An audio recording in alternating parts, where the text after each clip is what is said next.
More at home in the countryside than a pair of Wellington boots, more at ease outside the Ritz than an Armani dinner jacket, and more iconically royal than a corgi dog, the Range Rover has always had an aspirational appeal that belies its excessive price tag, notoriously poor reliability and build quality, and objective inferiority to its German competition. The car, widely credited for inventing the luxury SUV in 1970, has only had 4 generations in 50 years, with the first generation vehicle being in production for nearly a quarter of a century. The birth of a new Range Rover isn't just the launch of a new car. By conventional automotive wisdom, it's the coronation of the new king of the SUVs, an early Christmas present for royals, pontiffs, prime ministers, nobility, ambassadors, plutocrats, celebrities and aspirants alike, whose £70,000 purchase price doesn't just buy a car, but a badge denoting membership of an exclusive social club. The 2022 fifth generation is due to launch this evening, the launch having been expedited in view of leaked photos showing the car's design. The question is it any good? If previous models are anything to go by, it won't be reliable, it will be overpriced, and it will be less advanced than competitors. The key question is therefore aesthetics. Does it look the part? And leaked photos should be good enough for us to form a view. So without further ado, let's take a look. But before looking at the new model, it's worth reminding ourselves of the brand's history and pedigree, and how we got to the present point. The origins of the Range Rover lie with the Rover company. Older UK viewers will recall Rover cars, but overseas viewers might not have heard of the brand. Suffice to say, it was one of the largest UK car companies until its demise in the 2000s. It formed part of British Leyland, the massive car conglomerate nationalised by the British government in the 1970s, which owned many major UK car brands, including Jaguar, MG, Mini, Triumph, and of course Land Rover. The Rover company invented the iconic Land Rover in 1947 in the aftermath of World War II. Inspired by Willys Jeep, its designer observed a Jeep on an Anglesey beach in Wales.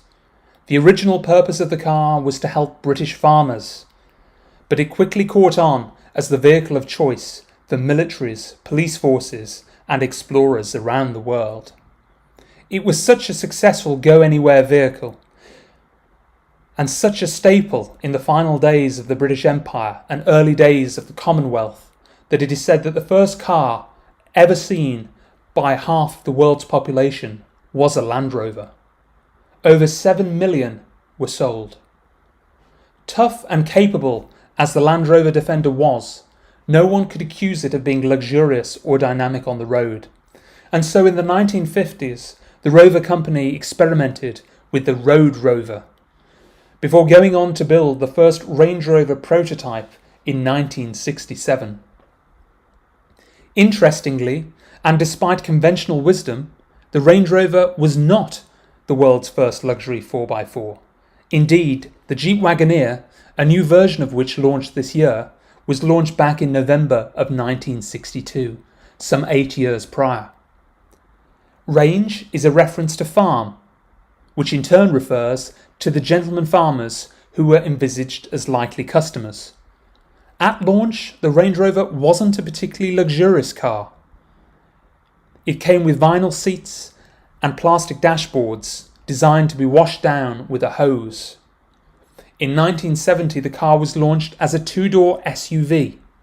Bizarrely, you couldn't buy a 5-door version from Land Rover until 1980, although a number of coach builders would undertake a conversion for you, with Pablo Escobar being a notorious customer of such a conversion. Equally, conversions were used for ambulances, for fire engines, for stretch limousines, for Saudi Royals, and many other adaptations were made by specialist coach builders. The car was exhibited at the Louvre in Paris as an exemplary work of industrial design, and in 1972 became the first vehicle to traverse the Americas from north to south. In 1979, going on to win the first ever Paris-Dakar rally.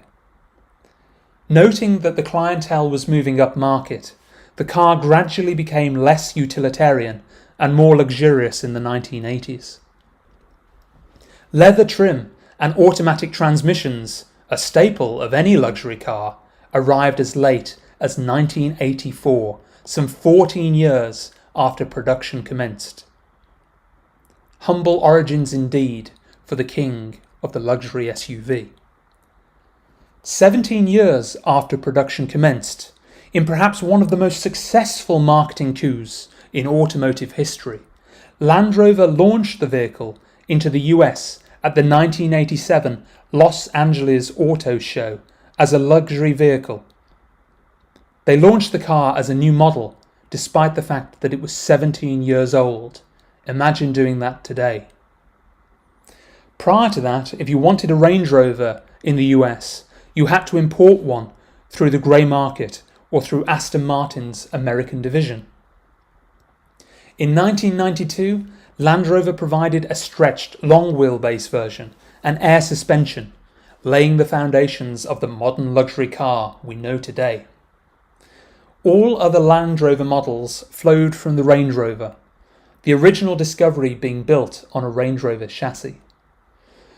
But Range Rover didn't just lay the foundations for Land Rover's success, but also BMW SUVs and their many, many competitors that have since followed. In 1994, BMW purchased the Rover Group, and in 2000 split it into separate companies, including Land Rover. It's widely believed that one of the main motivations for acquiring Rover was to in turn acquire Land Rover's off-road technology, thus providing the foundation for the original BMW X5 and all BMW SUVs that followed. The split tailgate, four-wheel drive system and hill descent control on the original X5 all beckon from the original Range Rover. In 1994, Land Rover launched the second generation Range Rover, which moved the brand considerably more upmarket, featuring a more premium interior with soft Connolly leather, wood trim and satellite navigation as options. For the first time, it was possible to purchase the Range Rover with a BMW diesel engine alongside the older Rover-derived V8. The first all-new Range Rover designed under BMW ownership, with many of its components and systems deriving from the 7 Series, and possibly the vehicle that helped cement the Range Rover as king of the luxury SUVs, was the third generation 2001 model. BMW sold Jaguar Land Rover to Ford for $3 billion in 2000 before the third generation launched, and thus although BMW developed the car, it was Ford that reaped the benefits. The car was an instant hit. Its bold styling was cutting edge and revolutionary, but remained instantly recognisable as a Range Rover. Its interior was one of the best in the industry. BMW made the bold decision to transition from the off-road orthodoxy of a ladder frame chassis to a modern monocoque unibody, which preserved off-road ability whilst greatly improving on-road performance. It was undoubtedly the king of luxury SUVs, with sales to match, although reliability was not good, and the car, whilst luxurious, was somewhat lethargic when equipped with the early diesel engines, the air suspension being tuned for comfort rather than handling, with the car feeling somewhat cumbersome in the corners. It was certainly no X5. The car received updates in 2005, 2006, 2007, 2010 and 2011, transitioning from BMW engines to those derived from Jaguar and Ford, with a number of special editions and modifications to both design and technology. Ford sold Jaguar Land Rover to India's Tata Motors in 2008. The fourth and current generation Range Rover came out in 2012. It continued the revolutionary approach of the previous generation by once again pushing the boundaries of technology and design rather than playing it safe and mimicking the design of the previous generation. It was a much more rounded design than the bluff, angular aesthetic of its predecessor. It looked modern and fresh-faced, and used an all-aluminium monocoque unitary body structure, resulting in a weight reduction of nearly half a metric ton. This made the car more agile, more economical and faster, and meant that later versions could be powered by a 2-litre 4-cylinder hybrid engine, something unthinkable in its more portly predecessor. The interior was also modern and fresh, with an elegant minimalist design. It was widely touted as the best interior in the industry at launch, with commentators saying that it compared to Bentley and Rolls-Royce in terms of levels of comfort, design and refinement. The exterior design, particularly the grille, headlight graphics and tapered profile, provide the basis for a number of lucrative spin-off Range Rover models, including the Evoque, the Sport and the Velar, which made Range Rover ownership more accessible, allowing Land Rover to raise the prices of the flagship full-size Range Rover. However, when you offer Range Rovers in small, medium and large, it does somewhat dilute the brand, and does begin to make the trademark face of the Range Rover somewhat less exclusive. Equally, the competition has significantly increased over the lifetime of this model. During the third generation, there was plenty of choice if you wanted a sport SUV, but if you wanted the last word in luxury, it was Range Rover or Range Rover, whether you were a wealthy professional or the Sultan of Brunei. But that's not the case anymore. There's the BMW X7, the Mercedes GLS, the Audi Q7. You might say, yes, but they don't quite have the pedigree or cachet of the Range Rover, and I'd be inclined to agree. But whilst Prince William might have driven his newborn baby home in a Range Rover several years ago, he was spotted last week driving his family on holiday in an Audi Q7. If you want to talk pedigree, what about the Rolls-Royce Cullinan and the Bentley Bentayga? Okay, they're ostentatious, slightly grotesque in design, and may not be as good off-road. But what's the point of being king of SUVs when you're eclipsed by an SUV from the king of the motorcar? Land Rover have tried stretching the vehicle and adding new trims with avaricious price tags to match, but they're not fooling anybody.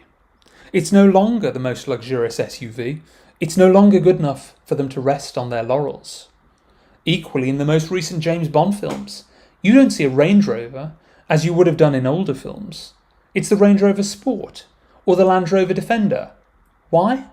Because the old model is old news, and attractive though the design is, over the past decade we've seen it before, and frankly other Land Rover models are more exciting. 10 years later, it's time for something new. It's time for the Range Rover to evolve once again. This isn't 1970, with an uncrowded market, happy to accept the same recipe reheated over a 25-year time span.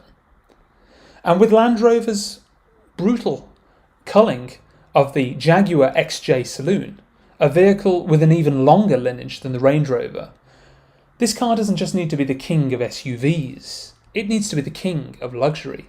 And the only way to do that is to be bold and radical. And, well, frankly, they just haven't. They've tried to play it safe with an evolutionary design. The front is basically the same, only less attractive. The headlight graphics and grille shape look identical to the Range Rover Sport, virtually. And for some reason, Land Rover has decided to go for smaller lights and grilles. The very element that gives a car its face, its personality. Instead, they've opted for ever taller front bumpers. It's the automotive equivalent of a man wearing his trousers above his waist, and it makes the front look bulky and monotonous, a bit like the Discovery. They had the chance to give the Range Rover a new face in a way that both predecessors did, but they decided instead to essentially retain the major design cues that have been there for 10 years, not only on the Range Rover, but on the other derivative models. It was a time for change. The side profile looks virtually unchanged too, except for the rear, which we'll come on to, which is somewhat incongruous alongside the curvature of the rest of the vehicle. The previous hockey stick highlight, which ran from the A-pillar to the rear doors, is gone, and replaced with a silver U-shape. Why a U? And then we come to the rear. What is it with Land Rover and rear ends? The Discovery looks lopsided, The Defender bears more than a passing resemblance to a Vitara from the 1990s. On the new Range Rover, in my view, they've abandoned one of the Range Rover trademark design elements, the rear taillight cluster. The side strips are somewhat subsumed within the dominant black strip across the width of the tailgate, which itself is somewhat subsumed by the blacked out window and surround graphics that Land Rover used to convey a floating roof. The result is that the eye is drawn to the large expanse of flat metal around the number plate, with the tail lights being lost. It's a similar minimalist design to the front, which also seems to subordinate headlight graphics to an expansive and monotonous front bumper. I don't find the rear elegant or modern.